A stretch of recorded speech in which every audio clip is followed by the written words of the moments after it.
Welcome to yoyo TV. తెలంగాణలో tapping case సంచలన మలుపులు తిరుగుతోంది. పోలీసులు చిన్న తీగలాగితే డొంక అంత కదులుతోంది. ఇప్పటికే ట్యాపింగ్ కేసులలో పలువురు ఎస్ఐబి మాజీ అధికారులను అదుపులోకి తీసుకున్న పోలీసులు విచారణ చేపట్టారు.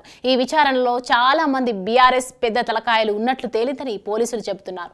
ఇదే క్రమంలో ట్యాపింగ్ లో కీలకంగా వ్యవహరించిన ప్రభాకర్ రావు, రాధాకిషన్లను పట్టుకునే ప్రయత్నంలో పోలీసులు ఉన్నారు. ఈ నేపథ్యంలో ఓ సంచలన విషయం వెలుగులోకి వచ్చింది.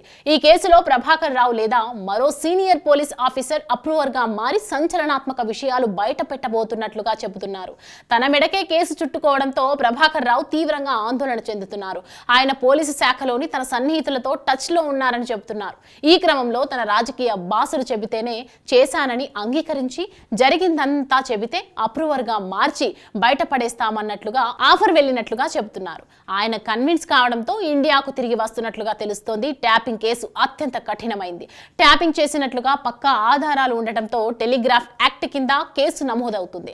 అయితే పోలీసులు ఈ ఒక్క అంశంపై దృష్టి పెట్టడం లేదు. ట్యాపింగ్ ద్వారా సేకరించిన సమాచారంలో ఓ మాఫియా మాదిరిగా వ్యాపారుల్ని దోచుకున్న వైనాన్ని బయటపెట్టాలనుకుంటున్నారు.